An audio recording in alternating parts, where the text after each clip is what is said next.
نفسیات کہتی ہے کہ اگر آپ خوابوں میں الٹے ہیں تو آپ تخلیقی صلاحیتوں کے مالک ہیں۔ جب کوئی آپ کو یاد کرتا ہے تو اس کے 80% امکانات ہوتے ہیں کہ وہ آپ کے خوابوں میں نظر آئے گے۔ جاگتے ہوئے آپ کے 80% خواب خفیہ پیغامات پر مشتمل ہوتے ہیں۔ سائنسدانوں نے دریافت کیا کہ اچھی طرح سے آرام کرنے والوں کا چہرہ نیند سے محروم لوگوں سے زیادہ جوان اور پرکشش لگتا ہے۔ خواب دیکھنا بری یادوں کے اثرات کو کم کرنے میں مدد کرتا ہے۔ جو لوگ تیز رفتاری سے چلتے ہیں وہ عام طور پر سست رفتاری سے چلنے والوں کے مقابلے میں زیادہ پر اعتماد اور ہوش نظر آتے ہیں۔ جب آپ کا کوئی جاننے والا آپ کے خوابوں میں نظر آتا ہے تو اس شخص نے سونے سے پہلے آپ کے بارے میں سوچا ہوگا۔ مسلسل نیند میں کسی کے بارے میں خواب دیکھنا اس بات کی نشاندہی کر سکتا ہے کہ وہ در حقیقت آپ کو بہت یاد کر رہا ہے۔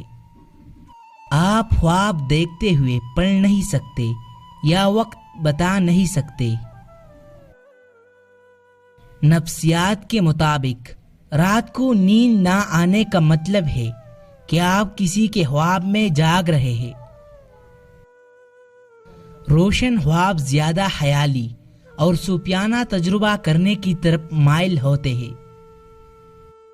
رات کو زیادہ سوچنے سے سونے کی صلاحیت 85% تک کم ہو جاتی ہے۔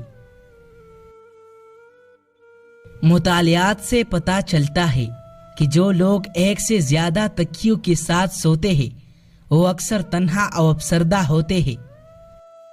سونے سے پہلے آپ کا 90% دماغ ان چیزوں کا تصور کرنا شروع کر دیتا ہے جو آپ کرنا چاہتے ہیں۔ خواب ہماری شعوری سوچ سے زیادہ وزن اور معنی رکھتے ہیں۔ آپ ایک رات میں 7 مختلف قسم کے خواب دیکھ سکتے ہیں اور ہر خواب 1 سے 2 گھنٹے کا ہو سکتا ہے۔ خواب چھپی ہوئی احساسات اور جذبات کو ظاہر کرتے ہیں کہ ان کی اعلیٰ شعوری ذہن کی عکاسی کرتے ہیں۔ آپ جس سے پیار کرتے ہیں اس کے پاس سونا نہ صرف ڈپریشن کو کم کرتا ہے بلکہ یہ آپ کو طویل عرصے تک زندہ رہنے میں مدد دیتا ہے۔